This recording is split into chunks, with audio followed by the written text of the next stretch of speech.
बिस्मिल्लाहिर्रहमानिर्रहीम। Last class में हमने जावास्क्रिप्ट का इंट्रोडक्शन पढ़ा था। आज के क्लास में हम कुछ और टॉपिक्स पढ़ेंगे जावास्क्रिप्ट के। लेकिन उससे पहले थोड़ा सा रिवाइज करते हैं अपने प्रीवियस काम को। तो उसको रिवाइज करने के लिए हमें क्या करना पड़ेगा, हमें फाइल्स बनाने पड़ेंगे।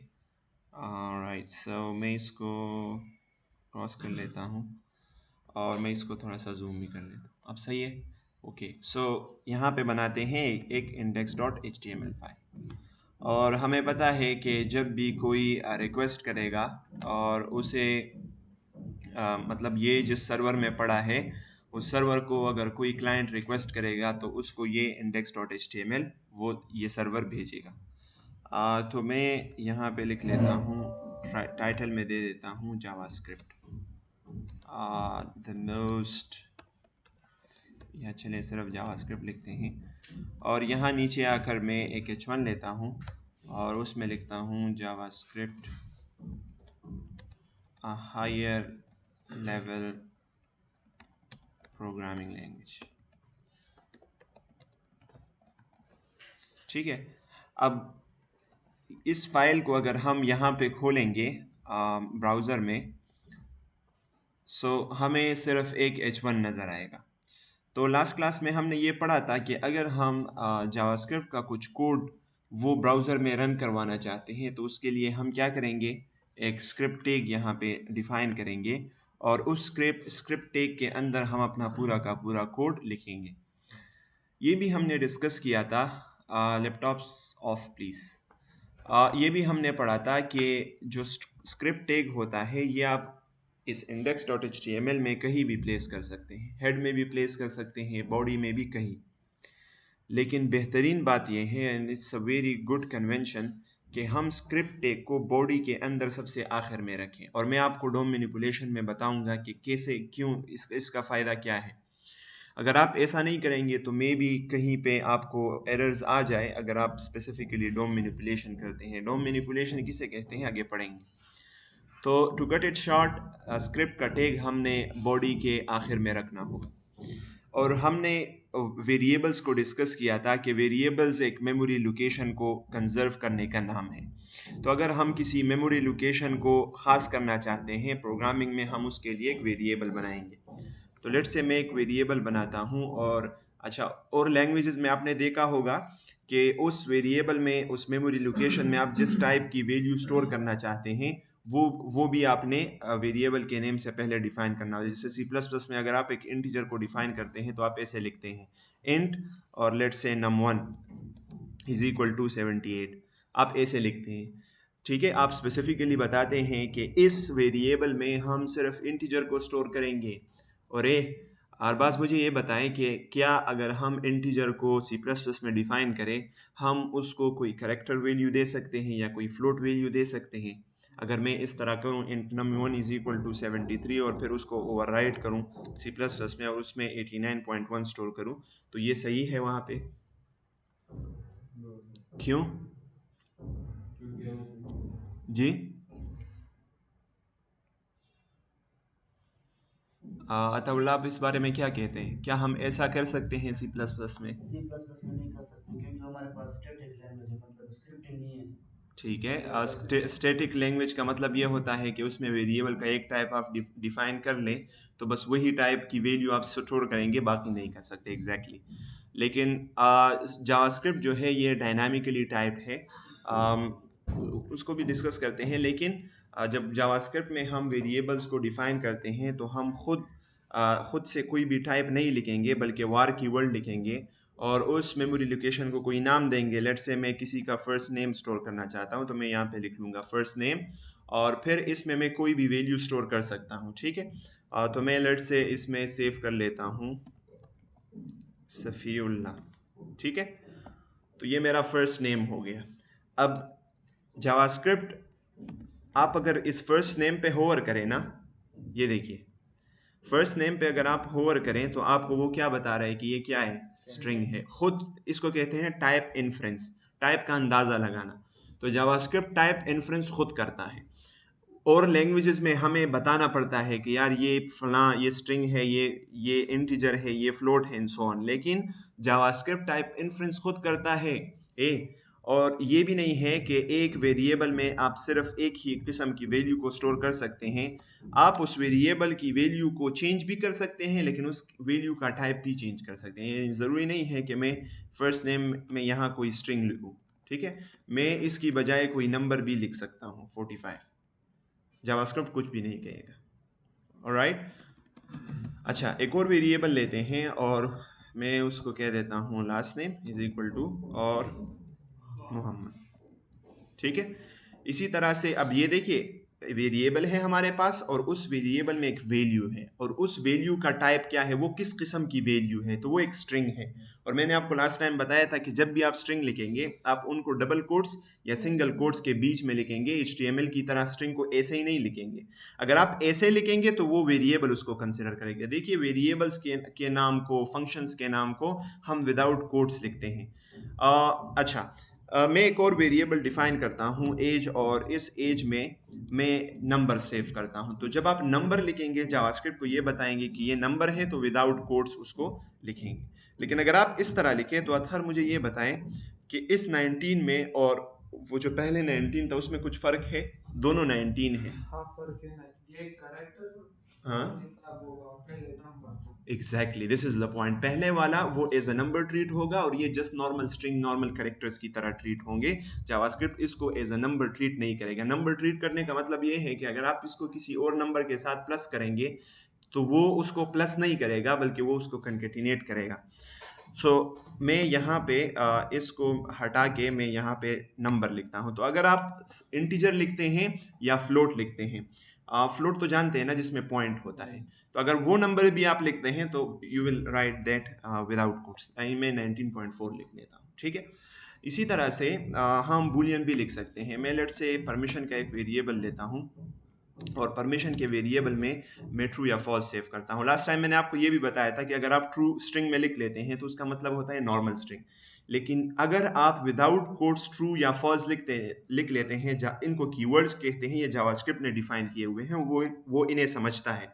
तो जब वो ट्रू या फॉल्स देख लेता है वो कहता है अच्छा ये बूलियन वैल्यू है। तो अब परमिशन के ऊपर मैं होवर करता हूँ, देखिए वो क्या कह रहा है कि इसमें कौन सी वैल्यू है, बूलियन वैल्यू है।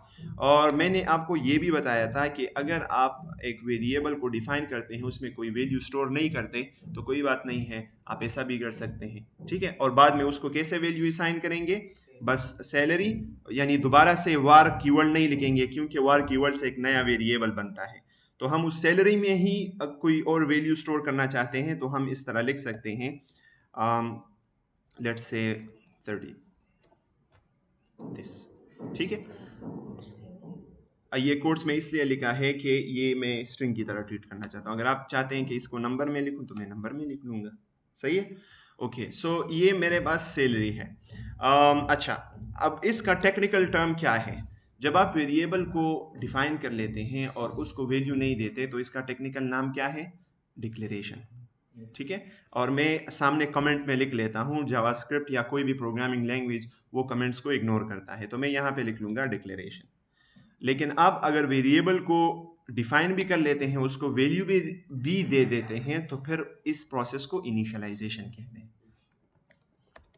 डिक्लेरेशन और इनिशियलाइजेशन सेम लाइन पे हो रहा है, लेकिन मैं यहाँ पे सैलरी को ऐसे कर लूँगा, salary is equal to let's say $4000, और मैं यहाँ पे इसके साथ लिख लूँगा initialization. Alright, so this is the concept of variables. कुछ और हमने पढ़ा था, कंसोल लॉग, शाबाश, हाँ अलर्ट पढ़ा था हम, डॉक्यूमेंट डॉट गेट एलिमेंट, शाबाश। वो हमने 4 आउटपुट मेथड्स पढ़े थे कि using JavaScript how we will output the values in the JavaScript to the HTML page. तो मैं अगर इसको सेव करूं और यहाँ पे आ जाऊं दिस index.html, तो ये देखिए हमें कुछ भी मतलब ख़ास नहीं है इसमें, हमें पता ही नहीं चल रहा कि कुछ हुआ है इसमें।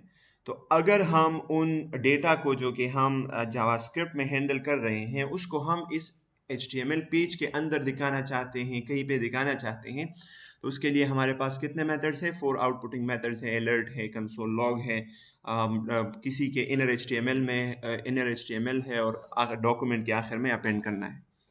अच्छा, मुझे ये बताएं रोमान कि जब हम इस पेज को लोड कर लेते हैं तो क्या जावास्क्रिप्ट रन होता है, क्या होता है? मतलब जब इंडेक्स हम रिक्वेस्ट करते हैं किसी सर्वर को कि हमें index dot H T M L दे दो, कुछ डेटा दे दो, तो वो हमें index dot H T M L दे देता है, सी एस एस देता है, और जावास्क्रिप्ट भी दे देता है। तो फिर उसके बाद जावास्क्रिप्ट कहाँ पे रन होता है? सर वो जो हमारे पास जो ब्राउज़र होता है उसके आउटपुट में जो हमारे पास रन होता है। आउटपुट में रन होता है?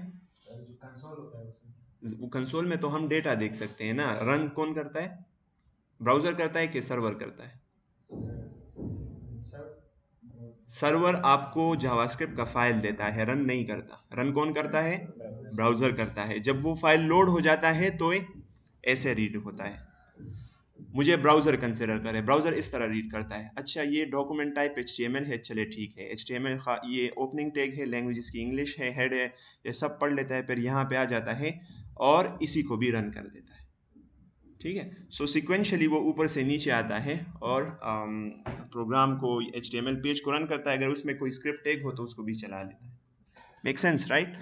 सर अच्छा, इसलिए इसको क्लाइंट साइड कहते हैं जी। लैंग्वेज इंग्लिश का हर लैंग्वेज तक होगी, हाँ मतलब हाँ, स्पेनिश हो लिखो या बंगाली स्पेनिश लिख सकते हैं। उसका मतलब ये होता है कि इसका कंटेंट जो index dot H T M L में ये जो कंटेंट है ना, ये मेरा स्पेनिश में होगा। ये जो एट्रीब्यूट्स है, ये हम सर्च इंजन ऑप्टिमाइजेशन के लिए करते हैं कि हमारा जो, आपको पता है कि सर्च इंजन्स जो है वो टैग्स उठाते हैं। ठीक है, टाइटल टैग उठाते हैं। आप सर्च करते हैं let's say programming academy in Peshawar, तो वो सब के टाइटल्स उठाता है, मेटा टैग्स देखता है, टाइटल देखता है, डिस्क्रिप्शन देखता है, और जिसके टाइटल टैग्स और डिस्क्रिप्शंस मैच हो जाते हैं वो फिर आपको वहाँ पे रिटर्न कर देता है। तो सर्च इंजन के लिए ये होता है। ऐसा नहीं है आप यहाँ पे स्पेनिश लिख ले और नीचे इंग्लिश लिखे, लेकिन वो आपकी गलती है ना कि आप उसको बता रहे हैं कि ये स्पेनिश में है और लिखा उसमें इंग्लिश है।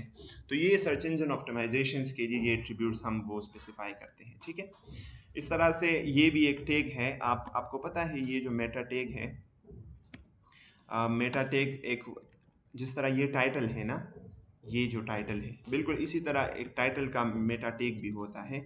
उसमें आप मतलब यहाँ पे लिख लें लेट्स से मैं जावास्क्रिप्ट ब्लॉग, तो ये किस लिए हम लिख रहे हैं? सर्च इंजन के लिए, गूगल के लिए लिख रहे हैं, क्योंकि गूगल जब सर्च करे, कोई जावास्क्रिप्ट ब्लॉग सर्च करें, तो मैं चाहता हूं कि वो मेरा पेज भी शो करे। तो इसलिए हम मेटा टैग्स वहाँ पे डिफाइन करेंगे, तो वो उन मेटा टैग्स और इन टाइटल टैग्स को देखता है। ठीक है, ऑलराइट। अच्छा, सो कैसे करेंगे? लेट्स से अगर मैं यहाँ पे एक H3 लेता हूँ और उस H3 में मैं फर्स्ट नेम और लास्ट नेम को शो करना चाहता हूँ, तो उसके लिए मैं क्या करूँगा? यहाँ इसको ID दे दूंगा H3, और यहाँ नीचे आकर मैं अगर इस फर्स्ट नेम को इस H3 में शो करना चाहता हूँ तो उसके लिए क्या करूँगा? Document dot gate element by ID, और उसको हम ID प्रोवाइड करेंगे। अच्छा, मैं हाशिए से ये पूछता हूँ कि हम इस एलिमेंट बाय ID के अंदर अगर ये H3 की ID देंगे, सॉरी H4 मैंने लिखा था, तो इसको हम कोट्स के अंदर लिखेंगे या कोट्स के बाहर लिखेंगे? कोट्स के अंदर स्ट्रिंग। ज़बरदस्त, हम कोट्स के अंदर लिखेंगे क्योंकि ये एक स्ट्रिंग है। अगर हम कोट्स के अंदर नहीं लिखते तो फिर क्या होगा? फिर ये क्या चीज़ कंसिडर करेगा? ये कंसिडर करेगा, अगर मैं यहाँ पे H3 लिखूंगा ना, तो ये कंसिडर करेगा कि H3 नाम का कोई वेरिएबल है ऊपर। ठीक है, इसलिए हम सब कुछ वो अगर स्ट्रिंग लिखना चाहते हैं तो कोट्स के अंदर लिखेंगे। तो इस document dot gate element by ID और डॉट उसके इनर HTML में हम क्या लिखना चाहते हैं? उसके इनर HTML में हम फर्स्ट नेम को लिखना चाहते हैं। तो मैं अगर इसको रिफ्रेश करूं तो ये देखिए सफ़ीउल्लाह का जो नेम था ये यहाँ पे आ गया है। हम दो स्ट्रिंग्स को मिला भी सकते हैं। मैं फर्स्ट नेम और लास्ट नेम को अगर शो करना चाहता हूं तो प्लस, और इसको हम कंकेटिनेटिंग कहते हैं स्ट्रिंग्स के केस में। तो मैं अगर इसको रिफ्रेश करूं तो ये देखिए सफ़ीउल्लाह मोहम्मद आ गया है। जी हाँ, H3 में कुछ नहीं है, लेकिन जावास्क्रिप्ट की मदद से हम इनर HTMLs को, CSS को, एट्रीब्यूट्स को, सब कुछ को चेंज कर सकते हैं, ओवरराइड कर सकते हैं। तो अब H3 में अगर आप कोई वैल्यू भी लेना तो उसमें आपको सफ़ीउल्लाह ही शो होगा, क्योंकि जावास्क्रिप्ट से आपने उसको ओवरराइड कर दिया है। तो पहले उसमें लेट से मैं यहाँ पे लिख लेता हूँ अरबाज, ठीक है। तो इसमें अगर मैं इसको कमेंट कर लेता हूँ डॉक्यूमेंट डॉट गेट एलिमेंट को, और मैं इसको देख लेता हूँ, तो ये देखिए यहाँ पे अरबाज शो हुआ है। लेकिन अगर ये लाइन आ गया ना तो ये इसके इनर HTML को ओवरराइट करेगा। यहाँ पहले अरबाज इस H3 में रेंडर कर लेगा, लेकिन जैसे ही ब्राउजर इस लाइन पे आ जाएगा वो उसको ओवरराइट करके यहाँ पे फर्स्ट नेम और लास्ट नेम को यहाँ पे लिख लेगा, ठीक है। अच्छा, first name plus last name में कोई भी स्पेस नहीं है, तो कैसे स्पेस ऐड करें?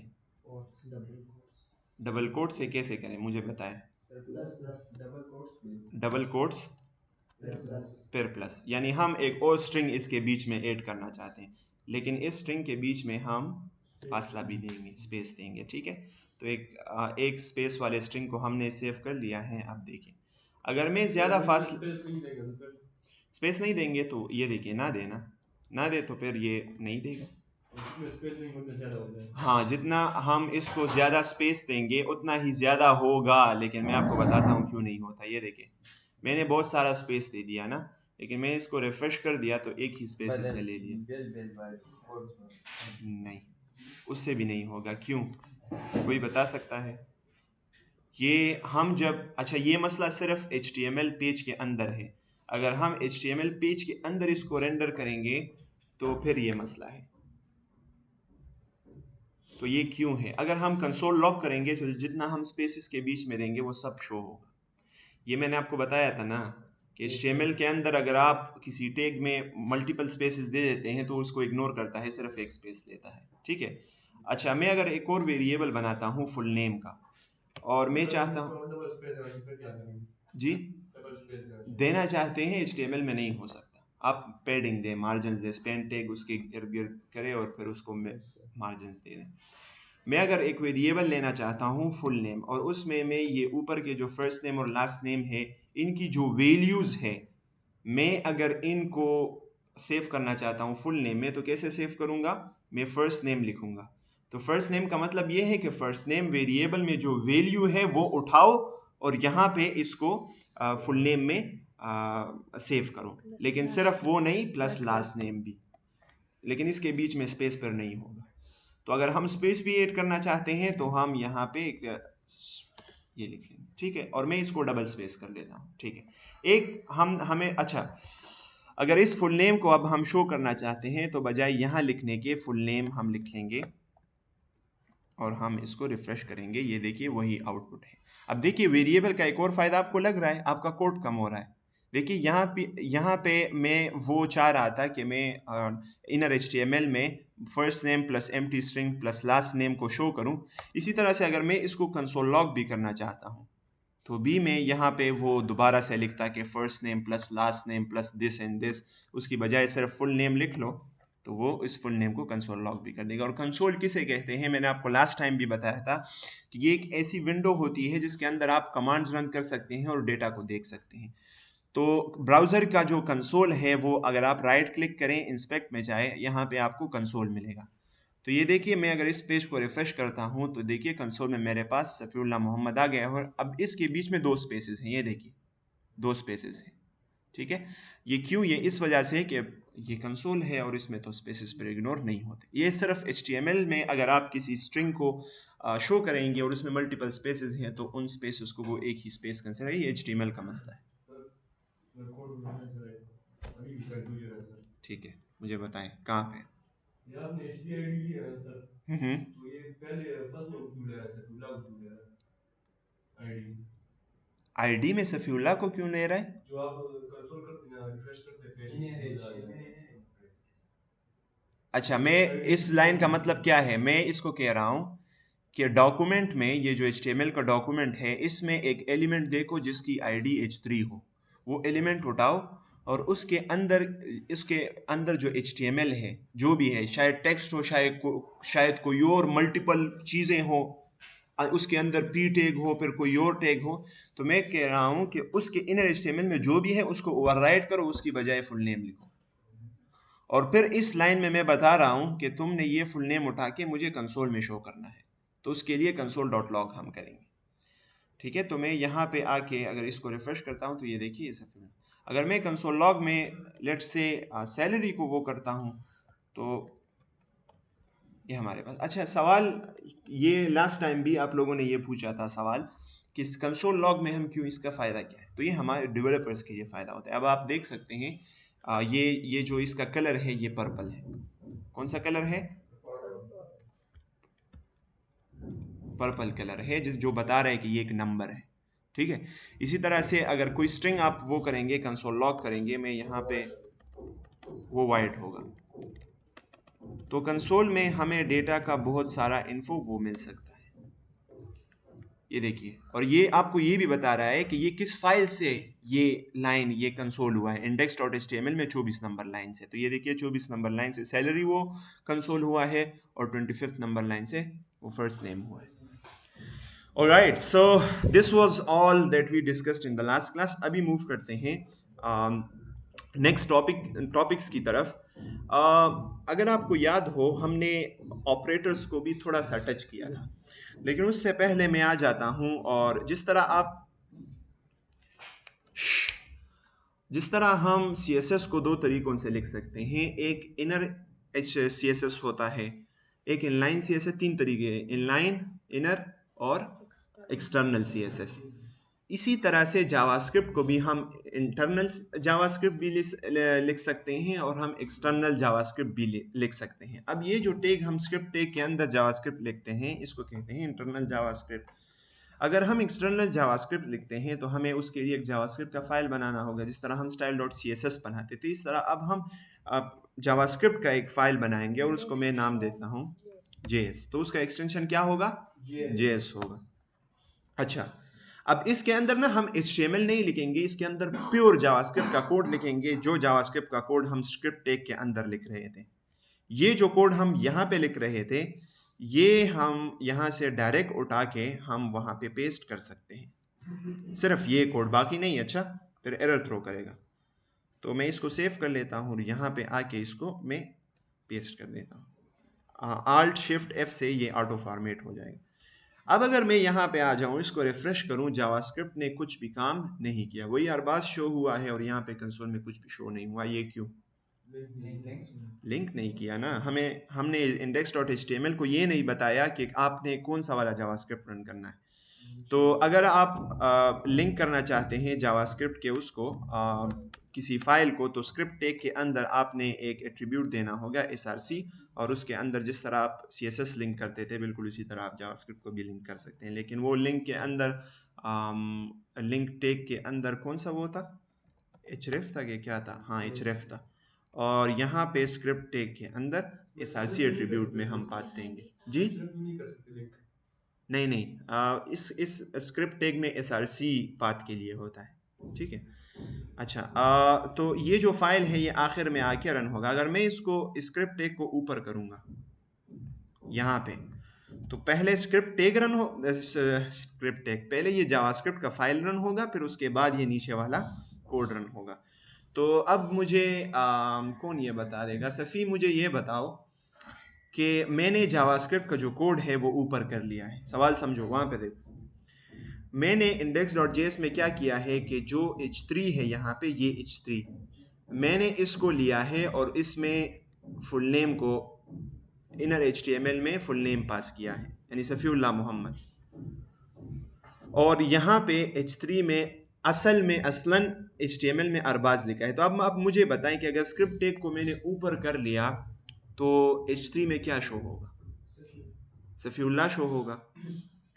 प्रोग्राम ऊपर से नीचे आता है, हिंट भी दे रहा हूँ, प्रोग्राम ऊपर से नीचे आता है। तो जब वो ऊपर से नीचे आता है तो पहले इसमें कौन सी वैल्यू स्टोर हो जाएगी? सफ़ीउल्लाह स्टोर हो जाएगी। फिर बाद में h3, ये बाद में h3 को रेंडर कर रहा है, तो उसमें असल वैल्यू क्या आएगी? अरबाज आएगी, और ये एक एरर भी थ्रो करेगा। ये देखिए अरबाज, और ये क्या कह रहा है? Uncaught type error. Can not set properties of null setting inner HTML। देखिए उसने H3 का टैग बनाया है यहाँ पे, H3 का टैग उसने यहाँ पे जब वो स्क्रिप्ट रन कर रहा है तो क्या उसने H3 टैग रेंडर किया हुआ है? हाँ नहीं किया हुआ ना, उसने तो कोई भी HTML रेंडर नहीं किया। तो अगर आप यहाँ पे document dot gate element by ID dot inner HTML लिखते हैं तो इसको ये एलिमेंट नहीं मिलता, H3 का एलिमेंट उसे नहीं मिल रहा है। तो क्या वो आपको एरर दे रहा है? वो आपको एरर दे रहा है कि मैं एक अनडिफाइंड चीज की इनर HTML को सेट नहीं कर सकता, नल है, मैं मुझे कुछ भी नहीं मिल रहा। वो इसलिए कि वो जो H3 एलिमेंट है वो अभी तक रेंडर नहीं हुआ। तो इसलिए मैंने आपको बताया कि स्क्रिप्ट टैग को हमेशा नीचे आप बॉडी में डिफाइन करें, ऊपर नहीं, ताकि अगर आप उसमें कोई H3 या कोई एलिमेंट उसके इनर HTMLs को चेंज करते हैं ताकि वो आपको फिर एरर थ्रो ना करे। तो अब अगर हम करें तो अब सही हो जाएगा। ये देखिए वही कोड दोबारा रन हो गया है और यहाँ पे जो जावास्क्रिप्ट का आउटपुट था वो यहाँ पे शो हो गया। ऑलराइट, अच्छा तो मैंने ये एक एक्सटर्नल JS फाइल में ये रख लिया है। अब क्या करते हैं कि अरिथमेटिक ऑपरेटर्स को पढ़ते हैं। प्रोग्रामिंग लैंग्वेज जब पहले कंप्यूटर इंट्रोड्यूस हुआ तो सबसे जो बड़ा चैलेंज था, कंप्यूटर इससे बना था कि उसको हम जैसे हम कैलकुलेटर यूज़ करते हैं, पहले बड़े बड़े कंप्यूटर्स 1960 में यही कैलकुलेटर का काम करते थे। कम्प्लेक्स मैथमेटिकल कैलकुलेशंस के लिए कंप्यूटर बने। तो कंप्यूटर बहुत फास्ट कैलकुलेशंस करता है, ठीक है। अगर हम लेट से 5000 मल्टीप्लाई 6000 करते हैं तो कितना टाइम लगेगा, लेकिन कंप्यूटर बहुत तेज़ी से करता है, इन द मिली सेकेंड्स। तो अरिथमेटिक ऑपरेशंस को कैसे हम परफॉर्म करेंगे, तो उसके लिए मैं इसके नीचे ही एक दो वेरिएबल्स ले लेता हूँ num1 और उसमें स्टोर कर देता हूँ 56, और फिर एक दूसरा वेरिएबल लेता हूँ num2 और उसको मैं वैल्यू देता हूँ 4, ठीक है। अच्छा हम कैसे कैलकुलेशन करेंगे इन दो नंबर्स पे? हम डायरेक्टली भी console.log के अंदर 56 मल्टीप्लाई 4 कर सकते हैं, ऐसे भी कर सकते हैं, लेकिन मैं चाहता हूं कि वो उस वेरिएबल से वैल्यू उठाए। तो num1 को हम 8 भी कर सकते हैं, num1 और num2 को। तो हमें क्या मिलेगा? 56 प्लस 4 से 60 मिलेगा। तो ये देखिए 60 मिल गया। अच्छा कैसे दो नंबर्स को, एक नंबर को दूसरे से माइनस करेंगे? तो हम हाइफन साइन लगाएंगे दोनों के बीच में, तो हमारे पास 52 आएगा। इसी तरह से मल्टीप्लाई हम करते हैं यूजिंग एस्टेरिक साइन, तो इसको ऑपरेटर कहते हैं, ठीक है। So this is an operator. ये देखिए 224, इस तरह अगर डिवाइड करते हैं तो फॉरवर्ड स्लैश से करेंगे। तो ये हमारे पास अरिथमेटिक ऑपरेटर्स है। ऑलराइट, सो आपको पता है मॉडुलस का? मॉडुलस का किसको पता है? मॉडुलस का पता है? जी, रिमाइंडर। यप, जब हम किसी नंबर को दूसरे पे डिवाइड करते हैं, जैसे 56 को हमने 4 पे डिवाइड कर दिया, तो इसका रिमाइंडर क्या है? 0 है, एग्जैक्टली। तो अगर आप किसी डिवीजन के रिमाइंडर में जस्ट इंटरेस्टेड है तो उसके लिए आप मॉडुलस ऑपरेटर यूज कर सकते हैं।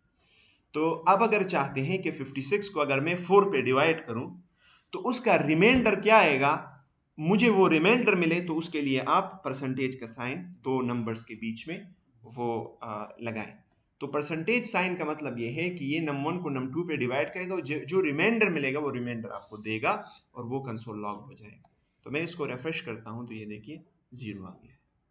इसी तरह से अगर 56 को इसको मैं 13 कर लेता हूं, तो 56 को अगर हम 13 पे डिवाइड करें तो हमें जो रिमाइंडर मिलता है वो क्या है? रिमाइंडर 4 है। Right, so this is the modulus operator. अच्छा अगर आप इंक्रीमेंट और डिक्रीमेंट को फिलहाल छोड़ दें, असाइनमेंट ऑपरेटर्स गौर से देखें। ये जो इक्वल टू साइन है ना, प्रोग्रामिंग लैंग्वेज में हम इसको असाइनमेंट ऑपरेटर कहते हैं। ये क्या करता है कि राइट की वैल्यू को उठा के ये असाइन कर देता है इन द वेरिएबल। तो राइट साइड पे कौन सी वैल्यू है? 56 है, तो 56 को उठा के ये num1 में असाइन कर देता है। इसी तरह से यहाँ पे आप देखें फुल नेम ये फर्स्ट रीड करता है राइट साइड को। जब असाइनमेंट होता है, जब वो असाइनमेंट वेरिएबल देखता है तो प्रोग्रामिंग लैंग्वेज पहले राइट साइड को रीड करता है, ये बात याद रखिए। अच्छा अब हम एक और चीज पढ़ेंगे। तो first name plus last name से जो वो निकाल लेता है उसको असाइन कर देता है फुल नेम। ठीक है, अब आते हैं, देखिए और से देखिए, मैं एक ये num1 में लेता हूं ना, और उस num1 के साथ मैं चाहता हूं कि मैं 4 ऐड करूं, या लेट से मैं इसके साथ 13 ऐड करूं। तो मैं क्या करूंगा कि num1 is equal to num1 की ओल्ड वैल्यू प्लस 13। मैं अगर इसको लिख लूँ ना ऐसे, तो ये क्या करेगा, जावास्क्रिप्ट इसको इस तरह रीड करेगा, num1 इज इक्वल टू, अच्छा तो ये एक इनिशियलाइजेशन का वो है, असाइनमेंट का वो ऑपरेशन है, तो मैं राइट साइड को पहले पढ़ूंगा। तो num1 की ओल्ड वैल्यू क्या है, 56 है, नॉट num2। ये नीचे num2 है, ऊपर num1 है, 56 है। तो 56 के साथ 13 को ऐड करो, 69 आ जाएगा। 69 की वैल्यू num1 में एज अ न्यू वैल्यू आप स्टोर कर दो, वो ओल्ड को हटा दो। तो अब अगर मैं इस लाइन के बाद num1 को कंसोल लॉग करूंगा, तो मुझे यहां पे क्या मिलेगा, 69 मिलेगा। सॉरी अच्छा, तो मैं अगर इसको रिफ्रेश करता हूं तो ये देखिए मुझे 69, लेकिन इस काम को आप बहुत आसानी से कर सकते हैं, and that is this operator. इसको क्या कहते हैं, प्लस इक्वल टू ऑपरेटर। ठीक है, अगर आप चाहते हैं कि किसी वेरिएबल की ओल्ड वैल्यू को उठा के उसके साथ कोई चीज़ ऐड करें और उसको उस वेरिएबल में as a new value assign करें, तो आप इस पूरे काम की बजाय आप इस तरह लिख सकते हैं, num1 प्लस इक्वल टू 13। आसानी से इसका मतलब क्या है कि num1 की ओल्ड वैल्यू उठाओ और उसके साथ 13 को ऐड करो, उसको num1 में, ये जो बिल्कुल ऊपर लाइन में जो कुछ हो रहा है, बिल्कुल वही नीचे लाइन में हो रहा है। तो मैं इसको हटा दूं तो तब भी ये काम करेगा, मैं हटाता नहीं हूं, बल्कि इसको मैं कमेंट कर लेता हूं, तो अभी भी 69 शो होना चाहिए अगर दोनों सेम काम करते हैं। ठीक है, तो मैं रिफ्रेश कर लेता हूं, ये देखिए अगेन 69 आ गया है। इसी तरह से अगर आप किसी वेरिएबल के ओल्ड वैल्यू से कुछ वैल्यू माइनस करना चाहते हैं, तो माइनस इक्वल टू, तो 56 से अगर हम 13 माइनस करेंगे तो क्या वैल्यू आएगी, 43 आएगी, और वो नंबर में स्टोर हो जाएगी। इस तरह अगर आप ओल्ड वैल्यू के साथ किसी नंबर को मल्टीप्लाई करना चाहते हैं, डिवाइड करना चाहते हैं, आप इस तरह लिख सकते हैं। ठीक है, मैं सिर्फ प्लस वाला छोड़ देता हूँ। Alright, so these were all assignment operators। इस तरह मॉडुलस भी आप कर सकते हैं। आगे जाते हैं, चलेगी आगे, हम वैसे भी डिस्कस करेंगे।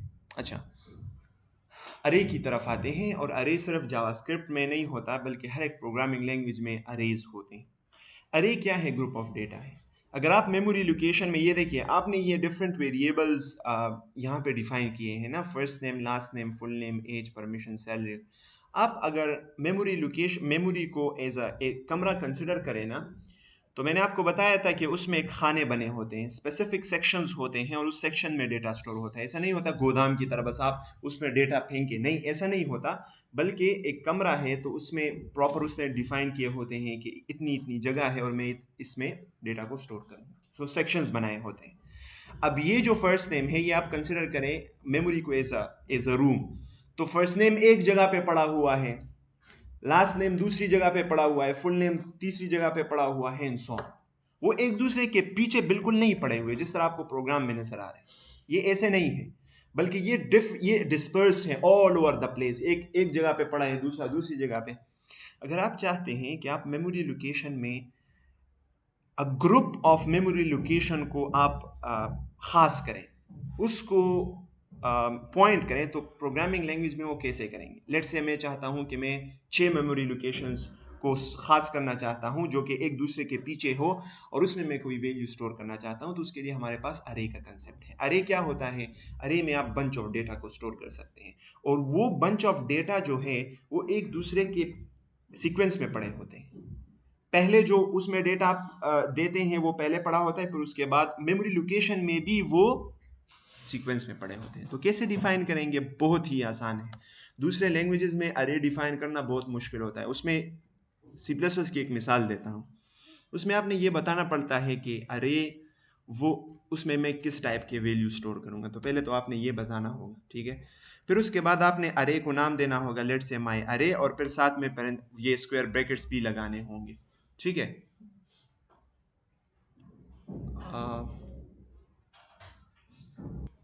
ऑलराइट, सो हम जब अरे को डिफाइन करते हैं तो हम उसका टाइप लिखेंगे कि ये इस अरे में हम कौन सा टाइप स्टोर करेंगे दूसरे लैंग्वेजेस में। लेकिन जावास्क्रिप्ट में अरे को डिफाइन करना बहुत ही आसान काम है। आप लिखें वार, जिस तरह वेरिएबल आप ऊपर डिफाइन कर रहे हैं, आप लिखें वार, और वार के साथ आप अरे को क्या नाम देना चाहते हैं। मैं लेट से स्टूडेंट्स का नाम देना चाहता हूँ, और मैं जो स्टूडेंट के नेम है वो मैं उसमें स्टोर करना चाहता हूँ। तो कैसे स्टोर करूँगा, यहाँ पे मैं स्क्वायर ब्रैकेट्स लगाऊंगा, ठीक है। और स्क्वायर ब्रैकेट्स के अंदर मैं लेट से स्टूडेंट्स के नेम सेव करता हूँ, ठीक है। लेट से रोमान खान, और फिर दूसरी वैल्यू वो लेट से ताउल्ला, सफीउल्लाह, अब्बास, आथर, ठीक है। तो ये मेरे पास स्टूडेंट्स की अरे होगी। अब मेमोरी में ये एक दूसरे के पीछे पड़ेंगे, रोमान खान और अताउल्लाह और ये सब एक दूसरे के पीछे पड़ेंगे। अगर मैं इस स्टूडेंट्स को कंसोल करूं तो मुझे एक अरे कंसोल होगा, ठीक है। यहाँ पे आप इसको रिफ्रेश करें तो ये देखिए पूरी अरे वो हो गई। अच्छा, अब इनके जो हम कैसे आइडेंटिफाई करेंगे, अगर मैं लेट से सफ़ीउल्लाह की वैल्यू को या अरबाज की वैल्यू को यहाँ पे कंसोल लॉक करना चाहे तो अरे से कैसे उठाएंगे। तो आपको पता है अरे में हर एक एलिमेंट का अपना पोजीशन होता है, और प्रोग्रामिंग लैंग्वेज में पोजीशन स्टार्ट होता है 0 से। नॉर्मली पोजीशन किससे स्टार्ट होता है 1 से, लेकिन प्रोग्रामिंग लैंग्वेजेस में पोजीशन स्टार्ट होता है 0 से। तो ये किस पोजीशन पे है, 0 पोजीशन पे। ये किस पोजीशन पे है, 1 पे। ये कौन से पोजीशन पे है, 2 3 4। सो 0 1 2 3 4। तो स्टूडेंट, अगर मैं इस अरबाज की वैल्यू को कंसोल करना चाहता हूँ तो स्टूडेंट्स अगर मैं सिर्फ लिखूंगा तो वो पूरा अरे को लेके उसको कंसोल करेगा। अगर मैं सिर्फ अरबाज लेना चाहता हूँ तो मैं यहाँ पे स्क्वायर ब्रैकेट्स दे दूंगा और इसमें वो इंडेक्स दूंगा। इस पोजीशन को, जिस पोजीशन पे ये एलिमेंट पड़ा होता है, इसको हम टेक्निकली क्या कहते हैं, इंडेक्स कहते हैं। तो मैं ये कौन सा इंडेक्स बन रहा है, 0 1 2 3, थर्ड इंडेक्स बन रहा है। सो मैं यहाँ पे 3 लिख लूंगा। कोट्स में लिखूंगा कि ऐसे ऐसे ही लिखूंगा, क्यों, इसलिए कि ये एक नंबर है, 3 इज अ नंबर, ठीक है। सो दिस इज द अरे। अब पढ़ते हैं अरे के प्रॉपर डिफिनीशन और उनको। अरे is a collection of multiple items under a single variable name. Array is a collection of multiple items under a single variable name, और array is an order list of values। तो multiple values को एक ही variable में आप store करते हैं तो उसके लिए हमारे पास अरे का कंसेप्ट है। ईच आइटम इन अरे is called element of the अरे। हर एक जो आइटम होता है अरे का उसको हम एलिमेंट ऑफ द अरे कहते हैं। Position of element is called index, which starts with 0. So the first item in the array has 0 index and so on.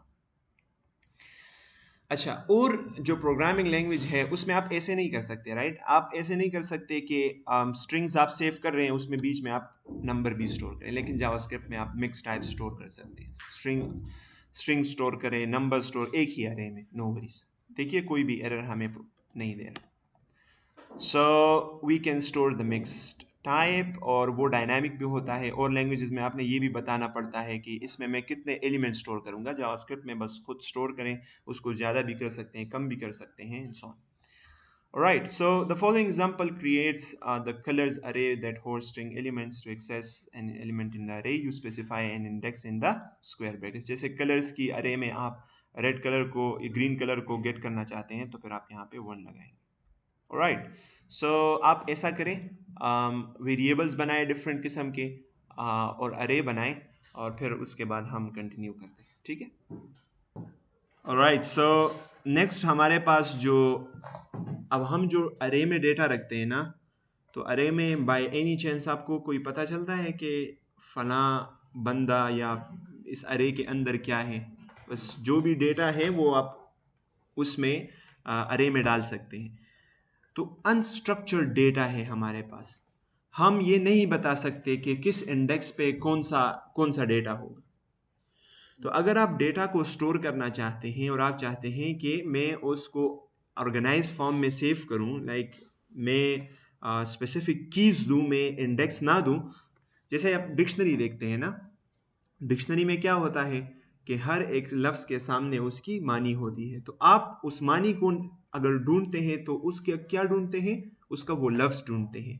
ठीक है, लेट्स से मसलन मैं ब्लाइंड का एक वर्ड है, मैं उसकी मानी ढूंढना चाहता हूँ, तो मैं मानी ढूंढूंगा या मैं ब्लाइंड का वर्ड ढूंढूंगा? मैं ब्लाइंड वर्ड ढूंढूंगा और उसके सामने जो मानी होगी बस वो मेरा जो मकसद है वो वही है। तो जावास्क्रिप्ट ऑब्जेक्ट क्या है? ऑब्जेक्ट में भी हम इट्स अ डेटा टाइप जिसमें हम डेटा स्टोर करते हैं, एक वेरिएबल जिसमें हम डेटा स्टोर करते हैं, लेकिन वो data in the form of की वैल्यू पेयर्स होते हैं। कैसे? जैसे लेट से गौर से देखें, मेरे पास लेट से पर्सन का एक वेरिएबल है और इस पर्सन के वेरिएबल को मैं मतलब पर्सन के मुतालिक जो भी वैल्यूज़ है मैं इस पर्सन वेरिएबल में स्टोर करना चाहता हूँ, तो मैं यहाँ पे करली ब्रेसेस लगा लूँगा और करली ब्रेसेस के अंदर मैं विदाउट कोट्स लिखूँगा, कोई भी अपना नाम दे सकता हूँ। तो मैं यहाँ पे पर्सन का फर्स्ट नेम लिख सकता हूँ, तो फर्स्ट नेम की हो जाएगी और फिर उसके बाद कॉलन और फिर उसमें जो वैल्यू मैं स्टोर करना चाहता हूँ वो वैल्यू में लिख लूँगा। तो लेट से मैं उसमें स्टोर करना चाहता हूँ शाह, और लेट से यहाँ पे लास्ट नेम में फहद। ठीक है, ऑलराइट। सो ये फर्स्ट नेम है, तो फर्स्ट नेम की की में हमारे पास शाह की वैल्यू है और लास्ट नेम की में हमारे पास फहद की वैल्यू है। अब मैं एक और की भी ले सकता हूँ एज, और उसमें मैं लेट से 22। ठीक है, और देखिए मैं अगर डिफरेंट की वैल्यू पेयर्स को एक दूसरे से वो कर रहा हूँ, सेपरेट कर रहा हूँ, तो नॉट यूजिंग सेमी कोलन बल्कि मैं यूजिंग कॉमा, मैं एक दूसरे से सेपरेट करूँगा। इस तरह इसके मुतालिक जो भी इन्फो है ना वो मैं इसमें स्टोर कर सकता हूँ। ये तमाम का तमाम इन्फो इसी पर्सन में पड़ा रहेगा। ये तमाम का तमाम इन्फो, ये जो इंफॉर्मेशन है, ये जो डेटा है, ये सिर्फ इस एक वेरिएबल में होगा। तो जिस तरह अरेज में हम मल्टीपल डेटा को एक ही वेरिएबल में स्टोर करते थे, बिल्कुल इसी तरह ऑब्जेक्ट में भी हम बहुत सारे डेटा को एक वेरिएबल में स्टोर कर सकते हैं। अरे और ऑब्जेक्ट में फ़र्क ये है कि अरे में अगर किसी वैल्यू को हम गेट करेंगे तो उसको based on the position get करेंगे, लेकिन अगर हम किसी ऑब्जेक्ट में डेटा को गेट करेंगे तो हम वो using the name of the key और वैल्यू है तो हम की से किसी भी वैल्यू को उठा सकते हैं। और लेट से मैं यहाँ पे एक और वो डिफाइन कर लेता हूँ, वेट से 7 जी जी तो एरे की प्रमुख इंडेक्स नंबर का निकाल का एग्जैक्टली ये देखिए, मैंने अगर मैं इस वैल्यू को गेट कर रहा था अरबाज की वैल्यू को, तो मैंने यहाँ पे स्टूडेंट्स और फिर उसका इंडेक्स दिया है। अब अगर मैं इस पर्सन मैं इसको कंसोल भी कर सकता हूँ, मैं पूरा ऑब्जेक्ट वो कंसोल में देख सकता हूँ कि वाकई इस पर्सन को अगर मैं कंसोल करूँगा तो इसमें पूरा का पूरा डेटा आएगा या नहीं। तो ये देखिए पूरा का पूरा डेटा इसमें आ रहा है, first name, last name, age, weight. मैं इसको एक्सपेंड भी कर सकता हूँ, एक्सपांड भी कर सकता हूँ, age, first name, last name, weight. ठीक है, सब कुछ आ रहा है। अब देखिए अगर मैं चाहता हूँ कि मैं फर्स्ट नेम को यहाँ पे कंसोल करूँ, मैं सिर्फ फर्स्ट नेम को गेट करूँ, तो पर्सन और फिर उसके बाद डॉट डॉट, ये देखिए वो खुद बता रहे हैं कि किस की के वैल्यू को आप गेट करना चाहते हैं, एज की के वैल्यू को, फर्स्ट नेम को, लास्ट नेम को, एंड सो ऑन। तो मैं लेट से फर्स्ट नेम को करना चाहता हूँ। ठीक है, फिर इसी तरह इसके साथ कंकेटिनेट करना चाहता हूँ इस लास्ट नेम को, तो मैं यहाँ पे लिख लूँगा पर्सन डॉट लास्ट नेम, तो ये दोनों को मिला के वहाँ पे शो कर देंगे। ये देखिए, ठीक है, बीच में स्पेस कोई भी नहीं है, इस वजह से कि उसमें हमने एक्स्ट्रा स्पेस इंट्रोड्यूस नहीं किया। ऑलराइट, सो इसी तरह से हम एज को भी गेट कर सकते हैं, वेट को भी गेट कर सकते हैं। This is our object. अच्छा, इसको कहते हैं ए टेक्निकल टर्म सीखे, की वैल्यू। की वैल्यू ये एक वेरिएबल है और इसको जो वैल्यू असाइन है वो वैल्यू क्या है, वो ऑब्जेक्ट है। ये एक वेरिएबल है और इसको जो वैल्यू असाइन है वो एक अरे है, और ये एक वेरिएबल है, इसको जो वैल्यू असाइन है वो नंबर है। और आगे हम डेटा टाइप्स तफसील से पढ़ेंगे इंशाल्लाह। अच्छा, सो पर्सन के ऑब्जेक्ट में, अच्छा सो दिस इज, अगर आप इसके ऊपर होवर करें जी,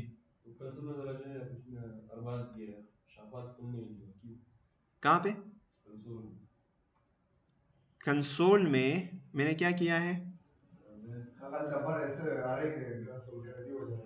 ये मैं यहाँ से उठा रहा हूँ स्टूडेंट्स की अरे से, मैं थर्ड इंडेक्स पे 0 1 2 3 से उठा रहा हूँ, जो भी वहाँ पे है वो वहाँ पे नहीं, ये कंकेटिनेट किया है ना दोनों लिए, पर्सन डॉट फर्स्ट नेम और plus person dot last name. तो पर्सन से फर्स्ट नेम की वैल्यू में शाह है तो वो यहाँ पे शाह आ जाएगा और यहाँ पे फार। ठीक है, ये देखो। अच्छा आप यहाँ कह रहे हैं, यहाँ तो आया है। अच्छा ओके, सो यहाँ पे इवन अगर कंसोल लॉग में आप मल्टीपल चीज़ों को कंसोल करना चाहते हैं तो आप ऐसा कर सकते हैं यूजिंग द कॉमा लगाएं और मल्टीपल वैल्यूज़ को आप वो कर सकते हैं। लेट से आप यहाँ पे एज को भी वो करना चाहते हैं तो पर्सन डॉट एज, फिर यहाँ पे पर्सन डॉट वेट कर सकते हैं। आप रिफ्रेश करें, ये देखिए स्पेसेस से वो सेपरेट हो जाए। So this is our object. अगर आप किसी की पे होवर करें तो वो आपको क्या दिखा रहा है, प्रॉपर्टी। तो की वैल्यू पेयर को हम प्रॉपर्टी भी कह सकते हैं, की वैल्यू पेयर को हम प्रॉपर्टी भी कह सकते हैं। की वैल्यू पेयर या property one of the same thing. All right, so this is our JavaScript object. Popups और फंक्शंस को डिस्कस करते हैं। Right, so this is the function popups. Alert हमने पढ़ा है, राइट? तो अलर्ट में हम क्या करते थे, कोई भी किसी यूज़र को कोई स्पेसिफिक वो दिखाते थे कि यार आप ये काम कर रहे हैं, आप इसके बारे में ख़बरदार हो जाएं। लेट से वो कोई चीज़ डिलीट करना चाहते हैं तो विंडो डॉट अलर्ट, ठीक है। और मैं you want to delete this resource, ठीक है। तो मैं यहाँ पे सेव कर लेता हूँ और यहाँ पे मैं रिफ़्रेश कर लेता हूँ, ठीक है। या सॉरी, इस अलर्ट इसके लिए नहीं होता, सिर्फ इंफॉर्मेशन दिखाने के लिए होता है, तो वो क्वेश्चन पूछने के लिए नहीं होता। You are deleting this user, let's say, ठीक है। तो वो अगर ओके पे प्रेस करें तो फिर वो यूज़र फिर आगे हम पढ़ेंगे डिलीट हो जाएगा, हम आगे फिर प्रोग्राम करेंगे। सो दिस इज़ द अलर्ट, हम किसी खबरदार कर रहे हैं कि आप ये काम कर रहे हैं। अलर्ट में हमेशा पॉपअप की कदम ऊपर की मोड वाला बॉडी की लगन ना, और ये हमेशा पॉपअप होगा, ये अलर्ट इसी पॉपअप को कहते हैं बस। ये कभी भी बॉडी का कंसेप्ट इसमें इसलिए नहीं आता कि HTML के साथ इसका कोई भी काम नहीं है। ये जावास्क्रिप्ट से जैसे ये अलर्ट फंक्शन को कॉल करते हैं तो एक इनबिल्ट एक पॉपअप होता है, वो अपेयर हो जाता है। दूसरी तरह का जो पॉपअप है वो कन्फर्म बॉक्स है। जैसे मैंने अभी आपको मिसाल दी, अगर मैं यहाँ पे विंडो डॉट कन्फर्म करूँ ना तो इसमें फिर दो बटन आएंगे, ओके और cancel. Do you want to update your profile, आपकी मर्जी है, नो करें यस करें, दोनों ऑप्शंस आपके पास होंगे, ठीक है। तो अगर आप ओके पे क्लिक करते हैं तो एक काम होगा, कैंसिल पे क्लिक करते हैं तो दूसरा काम होगा, ठीक है। सो अभी तो दोनों सेम हमें लग रहे हैं क्योंकि हम इस पे कोई प्रोग्राम नहीं कर रहे कि कोई अगर ओके पे क्लिक करे तो क्या होना चाहिए, कैंसिल पे क्लिक करे तो क्या होना चाहिए, तो दोनों सेम बिहेवियर कर रहे हैं। इस तरह से हमारे पास एक और वो है, एक और पॉपअप है जिसको कहते हैं प्रॉम्प्ट, ठीक है। उसको क्या कहते हैं, प्रॉम्प्ट कहते हैं। तो प्रॉम्प्ट में हम क्या करते हैं कि यूज़र से इनपुट लेते हैं। तो मैं यहाँ पे विंडो डॉट कन्फर्म में यहाँ पे कर लेता हूँ प्रॉम्प्ट और एंटर योर फुल नेम, और जैसे ही मैं इसको गौर से देखें, मैं इसको रिफ्रेश करता हूँ, ये देखिए ये मुझसे इनपुट ले रहा है। अब सवाल ये पैदा होता है कि लेट से मैं इसमें लिख लेता हूँ टायर, तो मैं जब इसको ओके करूँगा तो ये वैल्यू कहाँ पे जाएगी, ये हम कैसे गेट करेंगे। तो जब आप विंडो डॉट प्रॉम्प्ट को यहाँ पे कॉल कर लेते हैं तो आप यहाँ पे इसको किसी वेरिएबल को असाइन कर सकते हैं, यूज़र इनपुट नेम या जो भी इनपुट है, ठीक है। और ये जो इनपुट मेरे पास आ गया है ये मैं इसको कंसोल लॉग कर सकता हूँ। तो देखिए मैं अगर यहाँ पे लिख लेता हूँ हाशिर सैयद और फिर इसे ओके कर लेता हूँ तो यहाँ पे मेरे पास कंसोल में वही नाम आ गया। इस नाम को आप लेके यहाँ भी शो कर सकते हैं। मैं अगर इस इनपुट को ओवरराइट करना चाहता हूँ उस H3 को, तो document dot gate element by ID, उसमें पहले कौन सा नाम था, शफीउल्लाह था ना, तो आईडी क्या है उसकी h3 है, और उसके इनर HTML में गेट एलिमेंट्स नहीं है, गेट एलिमेंट है, इसलिए वो सजेशन भी नहीं दे रहा था, इनर HTML, और उसमें मैं सेव करना चाहता हूँ इस इनपुट को, ठीक है। तो अब हमारा ये जो नाम है ये डायनामिक हो जाएगा, ठीक है। मैं इसमें लिखता हूँ लेट्स से हाशिर सैयद, ये देखिए, ठीक है। मैं अगर इसको रिफ्रेश कर देता हूँ, यहाँ पे अली लिख लेता हूँ, अली से, ठीक है। Alright, so this is our popups, alert box, confirm box और प्रॉम्प्ट्स। अब आते हैं फंक्शंस की तरफ। नहीं, ये थोड़ा सा है, इसको ख़त्म करते हैं फिर। अच्छा, ये जो गौर से देखें, ये जो एक वेरिएबल आप डिफाइन कर रहे हैं ना, ओके, सो इस एक वेरिएबल को जब आप डिफाइन कर रहे हैं तो इसको कहते हैं स्टेटमेंट। ये एक स्टेटमेंट है, ये दूसरा स्टेटमेंट है, ये तीसरा स्टेटमेंट है, एंड ऑल दिस इज, और ये भी एक ही स्टेटमेंट है, राइट। मल्टीपल लाइंस में हमने लिखा है, लेकिन ये एक ही स्टेटमेंट है, हम एक ही वेरिएबल को यहाँ पे डिफाइन वो कर रहे हैं। अब मैं अगर गौर से सुने,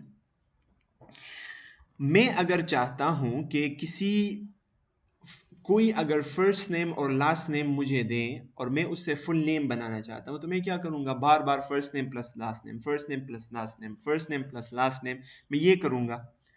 मैं चाहता हूं कि मैं कोई ऐसा पीस ऑफ कोड लिखूं कि मैं वो एक मरतबा लिखूं और मैं उसे बार बार यूज करूं। तो उसके लिए हमारे पास फंक्शन होता है। फंक्शन क्या होता है? Function is a group of statements that you can execute any number of times that you want. Group of statements होते हैं जिसको आप एक स्पेसिफिक नाम देते हैं और उस ग्रुप ऑफ स्टेटमेंट को आप कहीं भी रन कर सकते हैं। तो फंक्शन को हम कैसे डिफाइन करेंगे? तो फंक्शन को हम ऐसे डिफाइन करेंगे, फंक्शन कीवर्ड लिखेंगे, फिर उसके बाद फंक्शन का नाम लिखेंगे। मैं यहाँ पे लिख लूँगा जनरेट फुल नेम, और इस फंक्शन के नाम के बाद हम पैरेंथेसिस लगाएंगे। पैरेंथेसिस क्यों है वो हम थोड़ा सा इसको पढ़ ले तो फिर मैं ये भी बता दूंगा कि पैरेंथेसिस क्यों है। और फिर उसके बाद हम ब्रेसेस लगाएंगे, और इस ब्रेसेस के अंदर जो भी कोड होगा वो इस फंक्शन का कोड होगा। तो लेट्स से मैं यहाँ पे console.log कर लेता हूँ फर्स्ट लाइन ऑफ फंक्शन, ठीक है। और फिर मैं यहाँ पे दूसरा स्टेटमेंट भी लिख लेता हूँ console.log second line of function.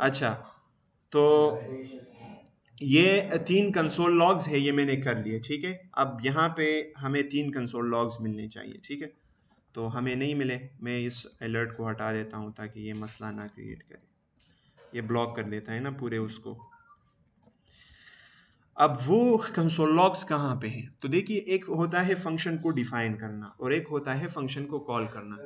Function को अगर आप डिफाइन कर लेते हैं तो बाय डिफ़ॉल्ट जावास्क्रिप्ट या कोई भी प्रोग्रामिंग लैंग्वेज उस फंक्शन के अंदर के स्टेटमेंट्स को एग्जीक्यूट नहीं करता, बल्कि आपने उस फंक्शन को कॉल करना होता है, ठीक है। आपने ये होता है, ये है फंक्शन डिफिनीशन। तो जब जावास्क्रिप्ट इसको पढ़ेगा तो console.log इसको एग्जीक्यूट रन नहीं करेगा कि ये भी कंसोल करो, ये भी कंसोल, नहीं नहीं नहीं, वो सिर्फ पढ़ लेगा, अच्छा जनरेट फुल नेम का एक फंक्शन है मेरे पास और इसकी ये डिफिनीशन है, कोई अगर इसको कल को कॉल करता है तो मैं ये चीज़ें ये कंसोल करूंगा। तो नीचे आप आके आपने फंक्शन को कैसे कॉल करना है, फंक्शन का नाम लिखना है और बस पैरेंथेसिस, दैट्स इट। तो आपने फंक्शन को कॉल किया तो जावास्क्रिप्ट अब जब इस लाइन को वो पहुंचेगा तो वो जब फंक्शन को कॉल करते हैं आप, तो वो उस फंक्शन के अंदर आके हर एक स्टेटमेंट को एग्जीक्यूट करता है। तो मैं अगर इसको रिफ्रेश करूं तो ये देखिए 3 लाइन आ गए। आप मल्टीपल टाइम्स भी कर सकते हैं, एक और मरतबा कॉल करें, आप ऐसा भी कर सकते हैं। ये देखिए एक और मरतबा वो आ गया है। आप एक और मर्तबा करें, तो आपने कोड एक मर्तबा डिफाइन कर लिया फंक्शन के अंदर, आप उसको बार बार यूज कर सकते हैं। अब इस फंक्शन का मकसद क्या है? इस फंक्शन का मकसद ये है कि ये इसे दो फर्स्ट नेम और लास्ट नेम मिलेंगे और ये उस फर्स्ट नेम और लास्ट नेम को क्या करेगा, वो उसको मिला लेगा। तो मैं पर्सन के अंदर जो वो है फर्स्ट नेम है उसको, और पर्सन के अंदर जो लास्ट नेम है उसको मैं यहाँ पे मिला लेता हूँ और यहाँ पे मैं उसको कंसोल कर देता हूँ। Make sense? तो जब भी कोई इसको कॉल करेगा ये पर्सन से फर्स्ट नेम और लास्ट नेम को उठाएगा और उनको वो करेगा। तो ये देखिए, फर्स्ट लाइन, फिर शाफात, फिर थर्ड लाइन, फिर दूसरी मरतबा फिर फंक्शन कॉल हुआ है और वही काम इसने दोबारा किया हुआ। अब ये जो काम मैंने किया है दिस इज नॉट गुड। मैं एक हार्ड कोडेड वैल्यू यहां से उठा रहा हूं। अब इस फंक्शन की मतलब ये हम मल्टीपल जगहों पे इसलिए यूज नहीं कर सकते क्योंकि ये एक ही ऑब्जेक्ट से वैल्यू उठा रहा है। मैं चाहता हूं कि मैं इसको अगर ये फर्स्ट नेम और लास्ट नेम भी दे दूं तो ये इसको भी एक्सेप्ट करे और उससे मेरे लिए फुल नाम बनाए।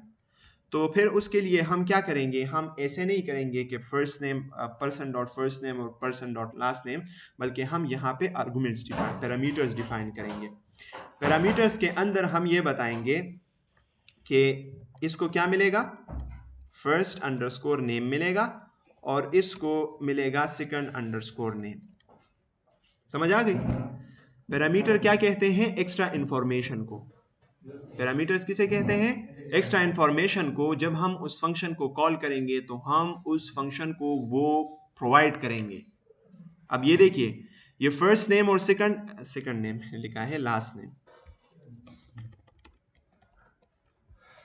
मैं ये कह लेता हूं कि यहां पे मैं क्या कंसोल करूंगा, ये जो फर्स्ट नेम मुझे मिल रहा है फर्स्ट अंडरस्कोर नेम और ये जो लास्ट अंडरस्कोर नेम मुझे मिल रहा है, मैं इसी को कंसोल लॉग करना चाहता हूं। ठीक, तो मैं अगर इस फंक्शन को कॉल करूंगा तो यहां पे मैं दूंगा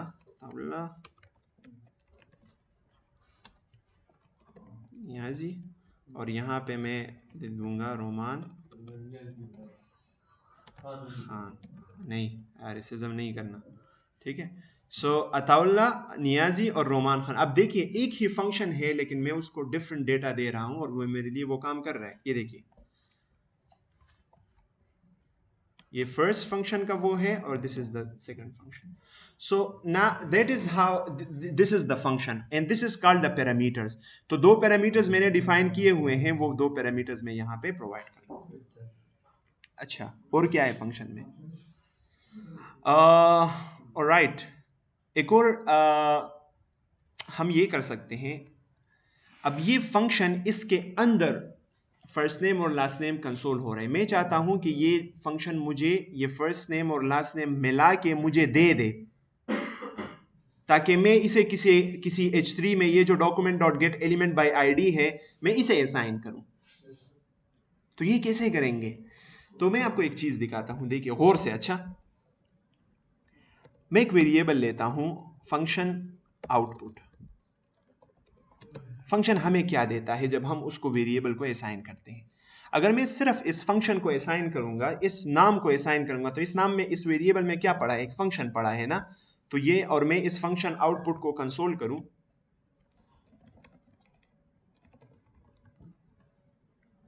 फंक्शन आउटपुट, तो देखिए हमें क्या मिलता है। ये देखिए, जनरेट फुल नेम, वो पूरा फंक्शन हमें मिल गया। राइट? क्यों? इसलिए कि जनरेट फुल नेम में क्या पड़ा है? ये पूरा फंक्शन पड़ा है। अब अगर मैं इस फंक्शन को कॉल करूंगा और फिर इसको किसी वेरिएबल को असाइन करूंगा तब क्या होगा? अब देखते हैं। मैं इसको जनरेट फुल नेम को कॉल करता हूं और इसको कितने आर्गुमेंट्स दूंगा? 2 आर्गुमेंट्स दूंगा। ठीक है, अब्दुल माजिद।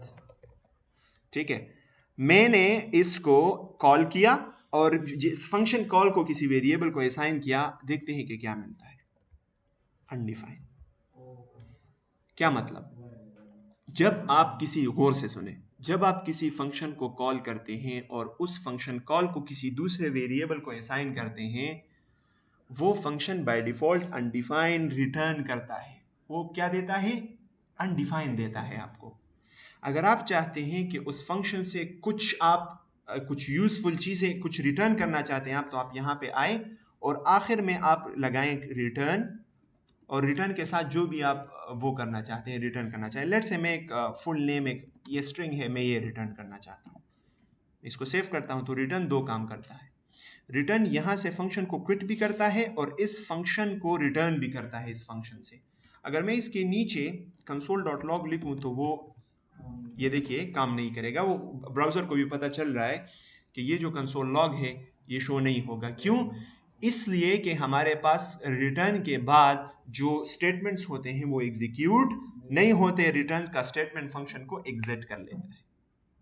अब मैं इसको इसको हटा देता हूँ और मैंने जनरेट फुल नेम को असाइन किया है कहाँ पे? फंक्शन आउटपुट को। तो मैं अगर इस फंक्शन आउटपुट को यहाँ पे देखूँ तो मुझे क्या मिल रहा है? फुल नेम मिल रहा है। क्यों? क्योंकि मैं यहाँ से फुल नेम को रिटर्न कर रहा हूँ। अब मुझे फुल नेम को रिटर्न नहीं करना चाहिए, बल्कि ये जो आर्गुमेंट्स मैंने दिए हैं इसको कंकेटिनेट करके मुझे ये रिटर्न करना चाहिए। तो मैं प्लस कर दूंगा, साथ में एक्स्ट्रा वो स्पेस भी लगा लूंगा और लास्ट में तो मैं इसको रिटर्न कर दूंगा। तो अब इसको क्या मिलेगा इस फंक्शन आउटपुट को? अब्दुल माजिद, ये देखिए, ये देखिए, ठीक है। सो रिटर्न, जब आप किसी फंक्शंस को कॉल करते हैं और उसको किसी वेरिएबल को असाइन करते हैं तो उस वेरिएबल को क्या मिलेगा? जो आपने फंक्शन से रिटर्न किया है। और रिटर्न सिर्फ उस वैल्यू को रिटर्न नहीं करता बल्कि वो फंक्शन को भी क्विट करता है। Okay, so that is how we return. तो मैं यहाँ इन चीज़ों को, इन फजूल कंसोल लॉग्स को यहाँ से हटा दूंगा और ये फंक्शन क्या कर रहा है? ये फंक्शन मुझे फुल नेम जनरेट कर रहा है और उसको रिटर्न कर रहा है। ठीक है, तो अब ज़रूर हम इसको किसी वेरिएबल को असाइन करेंगे। अगर हम इसको सिर्फ कॉल करेंगे तो कुछ भी नहीं होगा, क्योंकि इस फंक्शन के अंदर कोई भी कंसोल वगैरह नहीं है। तो अब क्या करते हैं कि ये जो generate full name Abdul Majid का जो नाम मैंने जनरेट किया है, इसको मैं देना चाहता हूँ उस document dot gate element by ID H3 लेता हूँ और उसके इनर HTML में जो मैंने नाम जनरेट किया है यूजिंग दैट फंक्शन, वो मैं प्रोवाइड करना चाहता हूँ। तो वो कहाँ पे पड़ा है? फंक्शन आउटपुट में पड़ा है। ये देखिए, ठीक है। So this is the function. आगे हम फंक्शंस को बहुत ज़्यादा यूज़ करेंगे, लेकिन this is the basic syntax. So function क्या है? Function is a group of statements that we can run, that we can use any number of times that we want. Multiple जगहों पे उनको यूज़ कर सकते हैं। कैसे यूज़ करेंगे? उस फंक्शन को कॉल करेंगे। ये भी याद रखिए कि बाय डिफ़ॉल्ट फंक्शन कॉल नहीं होता, बल्कि वो जो फंक्शन आपने डिफ़ाइन किया होता है, जावास्क्रिप्ट उसको एग्जीक्यूट नहीं करता। कोई भी प्रोग्रामिंग लैंग्वेज फंक्शन के डिफिनीशन को एग्जीक्यूट नहीं करता जब तक कि आप एक्सप्लिसिटली उसको कॉल ना करें। वाज़ेह तौर पर आप ये बता ना दें कि इस फंक्शन को रन करो। रन कैसे करेगा? कॉल से। तो फंक्शन आर्गुमेंट्स भी ले सकता है, ज़रूरी नहीं है कि एक या दो, कोई भी नहीं ले सकता, मल्टीपल भी ले सकता है, एक भी ले सकता है, दो भी ले सकता है, एंड सो ऑन। और वो रिटर्न भी कुछ वैल्यूज़ को वो रिटर्न भी कर सकता है, कुछ डेटा को वो रिटर्न भी कर सकता है। So this is the function. ठीक है, एक और फंक्शन बनाते हैं क्लियरिटी के लिए। मैं चाहता हूँ कि एक फंक्शन हो जो कि मेरे पास सम करे और उसको एक num1 मिले और num2 मिले और वो उसके सम को रिटर्न करे। तो वो क्या करेगा? रिटर्न करेगा the some of num1 and num2। ठीक है, तो अगर मैं चाहता हूँ कि मैं 1057 को और लेट से किसी और नंबर को ऐड करूँ और उसका आउटपुट मुझे मिले, तो सम आउटपुट, तो मैं सम फंक्शन को कॉल करूँगा, इसको दो नंबर्स दूंगा, लेट से 1 दिस एंड दिस। ठीक है, और इस सम आउटपुट को मैं कंसोल करूँगा। ठीक है, तो अब देखिए ये इसने वो नंबर ऐड करके हमें दे दिया है, रिटर्न कर दिया है। हमने उसको एक वेरिएबल में असाइन किया है और उस वेरिएबल की वैल्यू को हमने कंसोल लॉग किया हुआ है। That's it for today. आप ऐसा करें, आप गौर से सुने कि आप 4 वो बनाएं, सम, डिफरेंस, प्रोडक्ट, क्वोशंट, 4 हेडिंग्स बनाएं और उन हेडिंग्स को वैल्यूज दें। उसके नीचे वो बनाएं, H3 में ये हेडिंग्स दे दें, सम, डिफरेंस और ये, और इसके नीचे H1s ले लें। और सम, डिफरेंस, प्रोडक्ट और कोशंट, ये 4 फंक्शन बनाए कि इन फंक्शंस को अगर आप 2 वैल्यूज देंगे तो सम का फंक्शन आपके लिए इस फंक्शन को सम करेगा और उसको रिटर्न करेगा। डिफरेंस का फंक्शन वो उन 2 नंबर्स के बीच में जो डिफरेंस है वो रिटर्न करेगा। इसी तरह से प्रोडक्ट का जो फंक्शन है 2 नंबर्स को मल्टीप्लाई करके उसको रिटर्न करेगा, इन सो ऑन। और फिर उस फंक्शन को आप यूज करें, उनको 2 वैल्यूज दे दें और उनसे जो रिटर्न हो उन्हें उन H1s में ऐसा शो करें। ठीक है, मेरा मतलब ये है कि यहाँ पे शो हो सम और सम के नीचे वो सम हो 2 नंबर्स का, किसी भी 2 नंबर्स का। यहाँ इसी तरह डिफरेंस और फिर उसके नीचे उसका डिफरेंस हो, प्रोडक्ट और प्रोडक्ट के नीचे। और ये जो सम है, सम के नीचे जो वैल्यू होगी वो सम फंक्शन को आप कॉल करेंगे और उससे आप निकालेंगे। ठीक है, सो इसको करें और मुझे दिखाएं। दैट्स इट फॉर टुडे, इंशाल्लाह सी यू टुमारो।